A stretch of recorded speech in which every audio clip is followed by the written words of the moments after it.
Ngayon, ang pag-asa naman dyan ganito.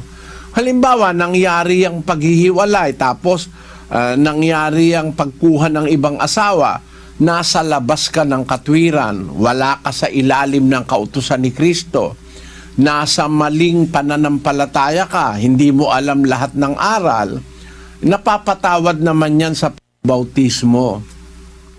Gaya ng nangyari kay Pablo. Si Pablo nung araw may mga ginagawang mali, pero nang magbautismo siya, naanib siya sa iglesia ng Diyos, napatawad siya ng Diyos. Sa Timoteo ang sabi ganito, Bagaman ang una ako'y naging mamumusong at manguusig at mang-aalipusta, gayon may kinahabagan ako, sapagkat yaoy ginawa ko sa di pagkaalam, sa kawalan ng pananampalataya. Ayon, kinahabagan siya. Bagaman nung una mabibigat ang kasalanan niya, naging mamumusong pa siya, mang-uusig, mang-aalipusta. Kinahabagan ako, ginawa ko kasi ang wika yon sa hindi ko pagkaalam, sa kawalan ng pananampalataya.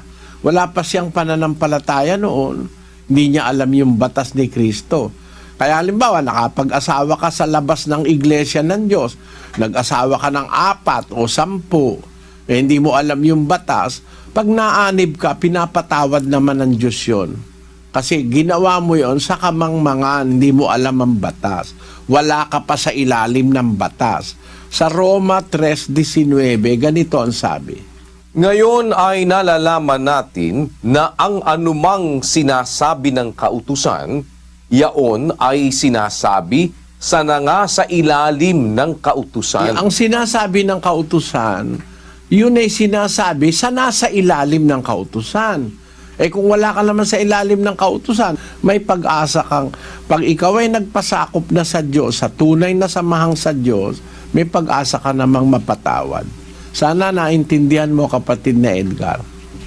Salamat po sa Diyos. Yes.